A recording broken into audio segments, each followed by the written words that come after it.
पंढरपूरमध्ये स्वतःचा प्लॉट घ्यायचा विचार करताय? पंढरपूर शहरापासून अगदी हाकेच्या अंतरावर आणि विठ्ठल मंदिराजवळ असलेला हा प्रोजेक्ट तुम्हाला नक्कीच आवडेल। शिक्षणाच्या दृष्टीनेही परिसर उत्तम आहे, कारण सिंहगड कॉलेज समोरच आहे। तसेच नर्सिंग कॉलेज आणि भविष्यात होणाऱ्या मेडिकल कॉलेजच्या शेजारीच हा प्लॉट प्रोजेक्ट विकसित होत आहे। वाखरी गाव हद्दीत पंढरपूर कराड रोड लगत निसर्गरम्य आणि शांत ठिकाणी हे प्लॉट्स उपलब्ध आहेत। रेल्वे स्टेशन फक्त 2 किलोमीटरवर तर एसटी स्टँड अवघ्या 3 किलोमीटरवर असल्यामुळे प्रवासाची ही उत्तम सोय आहे। 1.5, 2 आणि 11 गुंठ्यांचे प्लॉट उपलब्ध असून किंमत फक्त 3,50,000 पासून पुढे सुरू होते। घर बांधण्यासाठी असो किंवा भविष्यासाठी गुंतवणूक, ही संधी खरंच फायदेशीर ठरू शकते। अधिक माहितीसाठी आजच संपर्क करा।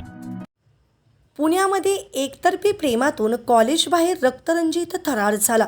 तरुणाने विद्यार्थिनीवर कोयत्याने सपासप वार केले। त्यानंतर या तरुणाने गळफास घेत आत्महत्या केली।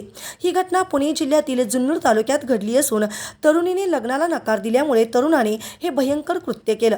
या घटनेमुळे पुणे हादरले असून या हल्ल्यात गंभीर जखमी झालेल्या तरुणीवर सध्या रुग्णालयात उपचार सुरू आहेत।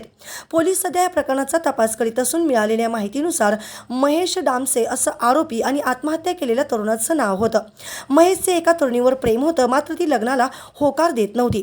या रागातून त्याने तरुणीवर हल्ला करण्याचा कट रचला। ही तरुणी जुन्नरमधील एका वसतिगृहात राहत होती।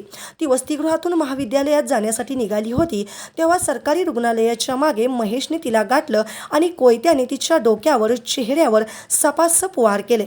बुधवारी सकाळी घडलेल्या या धक्कादायक घटनेत तरुणी गंभीर जखमी झाली। त्यानंतर तिला रुग्णालयात दाखल करण्यात आलं। तरुणीवर हल्ला केल्यानंतर आरोपी महेश घटनास्थळावरून फरार झाला होता। जुन्नर पोलिसांनी महेश विरोधात गुन्हा दाखल करत त्याचा शोध सुरू केला। आज सकाळी एका टेकडीवर महेशची गाडी आढळून आली। त्या परिसरात पोलिसांनी महेशचा शोध घेतला असता एका झाडाला गळफास घेतलेल्या अवस्थेत त्याचा मृतदेह आढळून आला। जुन्नर पोलिसांनी महेशचा शोध घेत असतानाच सीसीटीव्ही फुटेज तपासले।